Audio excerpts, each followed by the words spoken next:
वित्त मंत्री ने आज देश का बजट पेश किया है और इस वक्त बातचीत के लिए हमारे साथ समाजवादी पार्टी के सांसद पुष्पेंद्र सरोज मौजूद है। सबसे पहला सवाल कि इस जो बजट सरकार द्वारा पेश किया गया है, कितना नंबर देंगे आप? देखिए, नंबर देने का आकलन तो नहीं करूँगा, लेकिन मैं पहले इकोनॉमिक सर्वे से स्टार्ट करना चाहता हूँ, क्योंकि आज बजट में कई बार विश्व गुरु भारत और विकसित भारत की बहुत बात हुई। प्रधानमंत्री जी को निर्धारित उनकी तरफ इशारा करते हुए, क्योंकि ये हमारे को विश्व गुरु भारत की तरफ लेते जाएंगे। बजट सर्वे में आया है कि 7% ग्रोथ हो रही है प्रति वर्ष, और मुझे लगता है विकसित भारत के लिए हमको कहीं ना कहीं 12 से 13% की ग्रोथ चाहिए। तो हम तो पहले ही आधे में हैं यहाँ पे। आज जो बजट पेश हुआ है, पहली बात इतिहास में पहली बात मार्केट की स्थिति देख लीजिए। आज आज संडे के दिन शायद दूसरी बार मार्केट खुला होगा संडे के दिन, और मार्केट पे जो गिरावट आई है आज, क्योंकि जितने भी हमारे होम ग्रोन ट्रेडर्स हैं उन पे भी जिस तरीके से टैक्सेशन बढ़ा दिया गया है, चाहे सिक्योरिटीज़ पे हो और ऑप्शंस पे हो, तो वो भी बहुत निंदनीय है। तीसरा, हमारे विश्व गुरु और विकसित भारत के लिए नौजवानों की बहुत बात की गई। नौजवानों के लिए लास्ट टाइम भी बात बहुत की गई थी, अप्रेंटिसशिप प्रोग्राम और इंटर्नशिप प्रोग्राम जो इंट्रोड्यूस किया गया था। अब की बार मैंने जब वित्त मंत्री जी को एंड में सुना बहुत ध्यान से, नौजवानों की कोई बात नहीं हुई। नौजवानों को लेकर के कोई नई स्कीम नहीं आई, उनके बेरोज़गारी को हटाने के लिए, उनको रोज़गार किस तरीके से मिले, वो अपना घर कैसे चला पाएँ, इसके लिए कोई काम नहीं किया गया, कोई रिफॉर्म्स नहीं आए हैं। यहाँ तक कि बड़ी बड़ी कंपनियों के बारे में ज़रूर बात हुई, उनको किस तरीके से फ़ॉरेन हमको इन्वेस्टमेंट लाना है, तो उसमें किस तरीके से रिफॉर्म्स दे सकती है सरकार, बड़ी कंपनियों को किस तरीके से रीबेट्स दे सकती है, टैक्सेशन में ईज़ कर सकती है, लेकिन इंडिविजुअल नौजवानों के लिए कोई बात नहीं की गई। और एक और मैं स्वाति जी आपको बताना चाहूँगा, एफटीए की बहुत बात हो रही थी, चर्चा बहुत समय से हो रही है, एफटीए जो साइन हो गया, इम्प्लीमेंट भी होने वाला है। उसमें आप देखिए मार्केट में हल्ला सिर्फ इम्पोर्ट पे है।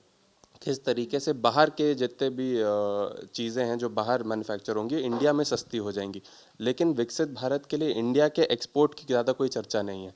इंडियन प्रोडक्ट्स कैसे एक्सपोर्ट किए जाएंगे, किस तरीके से जो लोकल मैन्युफैक्चर उनका प्रोत्साहन कैसे बढ़ेगा, इस पर कोई चर्चा नहीं हो रही है, इस पर कोई मार्केटिंग नहीं हो रही है, ना सरकार के पास कोई इसका मूलभूत आंकड़ा भी है। सब इम्पोर्ट की बात कर रहे हैं कि बाहर की उत्पाद किस तरीके से यहाँ पे आकर सस्ता हो जाएगा। तो इस पे चर्चा करनी चाहिए। विकसित भारत, विश्वगुरु भारत, आत्मनिर्भर भारत तभी होगा जब हमारे नौजवान सशक्त होंगे, उनको रोज़गार मिलेगा, उनकी रोज़गार की बजट में बात होगी, जब हमारे मैन्युफैक्चरर्स की बात होगी, एक्सपोर्ट की बात होगी। तो इस पे तो चर्चा की ही नहीं वित्त मंत्री जी ने। लेकिन सरकार की ओर से कहा जा रहा है कि खास तौर पर फोकस ही युवाओं पर किया गया है, महिलाओं पर किया गया है, हर वर्ग का ध्यान रखा गया है। इस बजट में एमएसएमई सेक्टर को 10,000 करोड़ का पैकेज दिया गया है।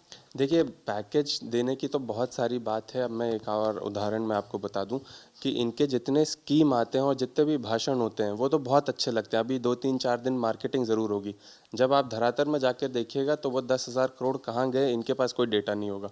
कोई आरटीआई भी लगाएगा तो उसको डेटा नहीं मिलेगा।